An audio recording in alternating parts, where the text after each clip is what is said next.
हमारे बच्चों के ब्रेन डेवलपमेंट के लिए हम क्या क्या करते हैं। यहाँ पे इस वीडियो में आपके साथ 4 ऐसी मोस्ट इम्पॉर्टेंट चीज़ें शेयर कर रही हूँ जो कि कॉमनली हम करते हैं, जिससे हमारे बच्चों के ब्रेन पे डायरेक्ट बुरा इफ़ेक्ट पड़ता है। अगर ये चीज़ें हम अवॉइड करें तो हम अपने बच्चों की ब्रेन में, एक्टिविटीज़ में, बिहेवियर में काफ़ी बड़ा एंड पॉजिटिव चेंज ला सकते हैं। अस्सलामु अलैकुम and welcome back to पख्तोलिश।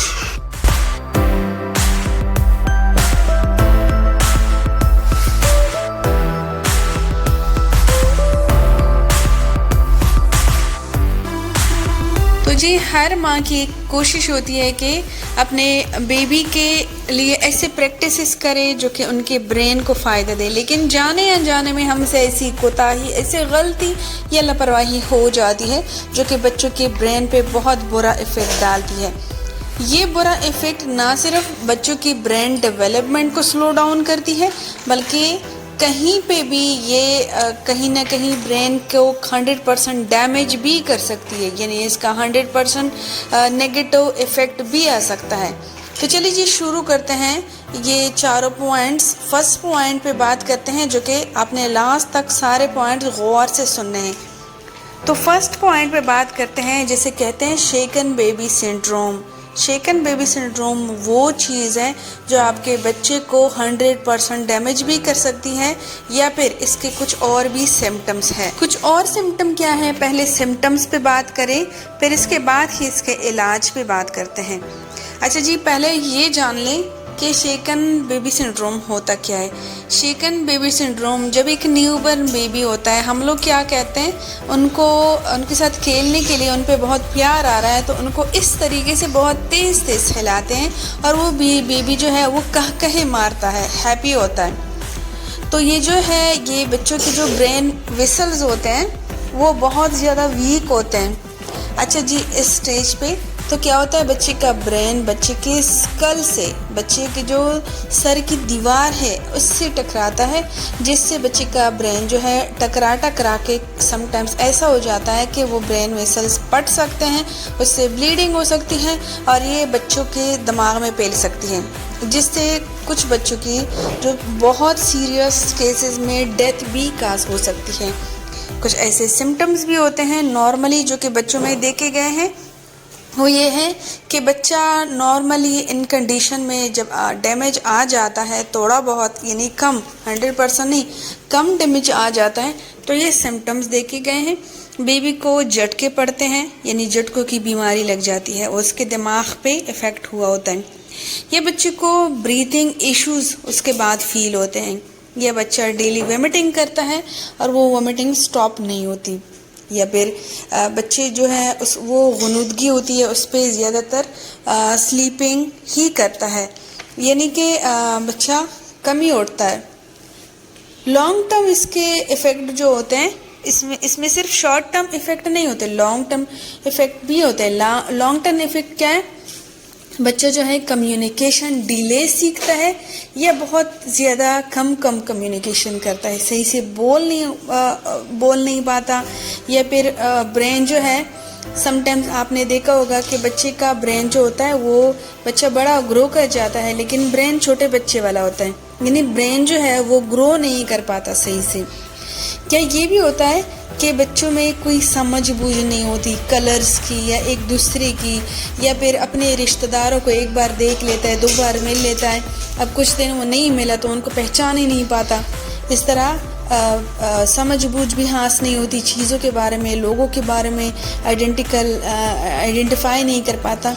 Fits पड़ सकते हैं, मिर्गी के दौरे पड़ सकते हैं, या फिर सीरियस इश्यूज़ में डायरेक्ट डेथ भी हो सकती है, या फिर अगर ये प्रॉब्लम सही से ट्रीट ना की जाए तो लॉन्ग टर्म में भी डेथ हो सकती है। अच्छा जी, यही चीज़ आपको समझानी थी कि इसके जो सिम्टम्स हैं वो बहुत ज़्यादा सीरियस हैं। Long term and short term दोनों हो सकते हैं, सडन भी हो सकते हैं। सो इसके लिए ज़रूरी है कि डायरेक्टली बच्चों पे कोई सा भी सिम्टम आप देखें तो डॉक्टर, किसी अच्छे से एक्सपर्ट डॉक्टर के पास लेकर जाएं, चेकअप करवाएं, बीमारी को लंबा ना होने दें। ये बहुत सीरियस बीमारी है और इसका बेस्ट इलाज ये है कि बच्चों के साथ कभी भी ऐसे ना खेले कि बच्चे की ब्रेन पे इस तरह कोई या बॉडी के किसी हिस्से पे भी स्पेशली अगर मैं ब्रेन की बात करूँ तो ब्रेन पे इस तरह ना हिलाएं कि बच्चों के ब्रेन पे इफेक्ट पड़े। बहुत सॉफ्ट होते हैं बेबी। दूसरा एक बड़ा इशू होता है बच्चों के ब्रेन के हवाले से जो कि ऑटिज्म से उसका ताल्लुक है। अच्छा, इसको वर्चुअल ऑटिज्म भी कह सकते हैं। ये जो है ये भी बच्चे की ब्रेन डेवलपमेंट का एक प्रोसेस होता है जो कि बच्चों की ब्रेन डेवलपमेंट अच्छे से कब होती है 2 से 5 ईयर यानी 2 से 5 ईयर्स के बेबीज़ जो होते हैं ना उनमें ब्रेन डेवलपमेंट का प्रोसेस तेज़ होता है। और इस स्टेज में हम बच्चों को सिखा देते हैं कि आप मोबाइल पकड़े, टैब पकड़े, स्क्रीनिंग पे लगा देते हैं जो कि मोस्ट कॉमन इश्यूज़ है। हमारे यहाँ लोग इसको सीरियस नहीं लेते, लेकिन अगर आप बच्चों के साथ फिज़िकली इंटरेक्शन रखते हैं और इसमें टचिंग वगैरह करते हैं तो डायरेक्ट ब्रेन को मैसेज जाता है जिससे ब्रेन एक्टिवली काम करता है। लेकिन अगर यही बच्चा स्क्रीनिंग से ज़्यादा सीखे तो यही बच्चे का ब्रेन जो है वो स्लो डाउन हो जाता है। ब्रेन को कोई मैसेज नहीं जाता, डायरेक्टली ब्रेन जो होता है वो स्क्रीन पे टिका हुआ होता है। तो ब्रेन की स्क्रीनिंग की वजह से आपका रिस्पांस, बेबी का रिस्पांस तो नहीं होता, लेकिन अगर फिज़िकल टचेस हैं, फिज़िकल इन्वॉल्वमेंट है तो उसमें क्या होता है कि बच्चों के सोशल स्किल्स में भी डेवलपमेंट आती है।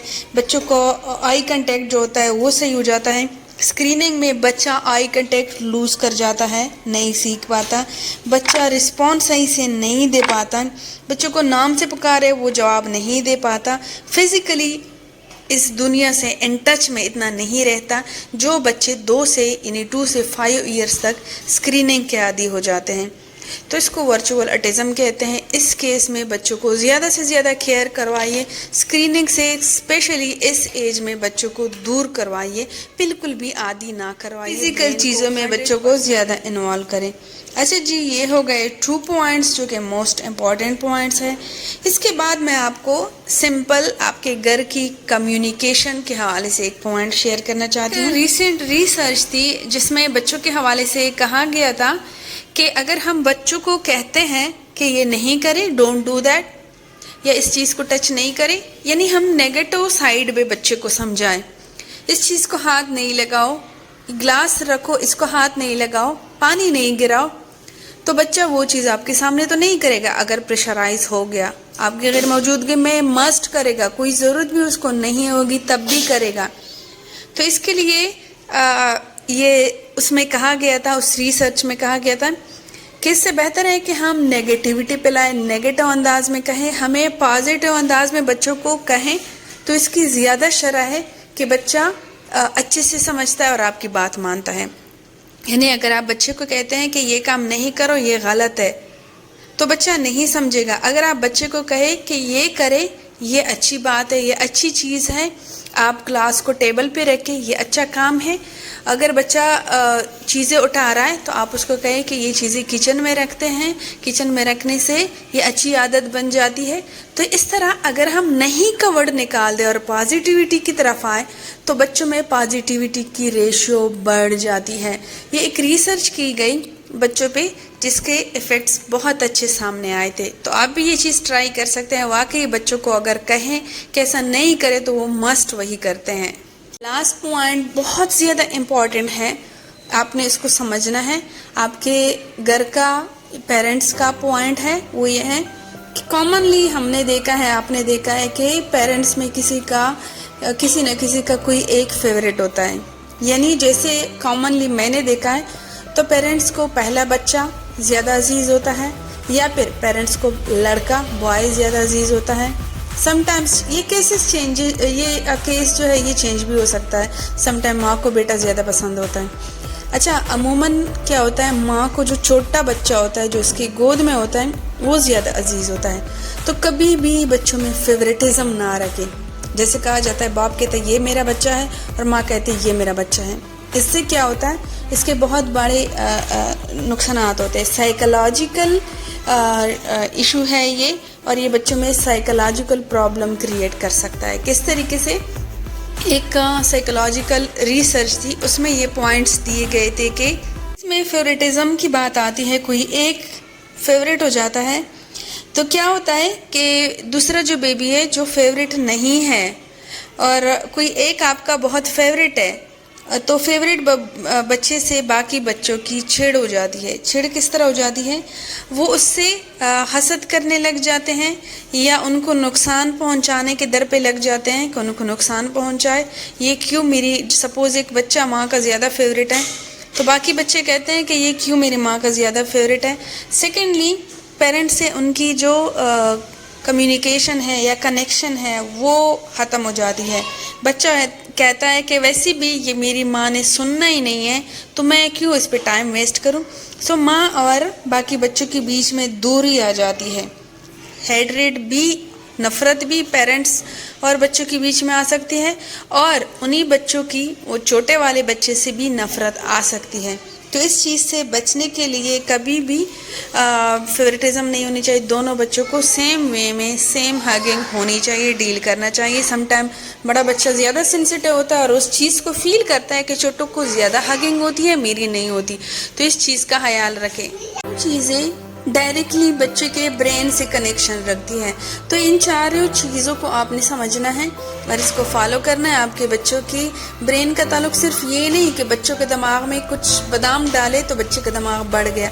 बच्चे का दिमाग इसी चीज़ से बढ़ता है अगर हम उनकी कम्युनिकेशन, उनके इंटरेक्शन, कनेक्शंस, इन चीज़ों में हेल्प करें तो बच्चों का दिमाग यही से बढ़ता है। उम्मीद करते हूँ ये वीडियो आप सबके लिए इम्पोर्टेंट है। बिल्कुल सारी चीज़ें रिसर्च बेस बताई है।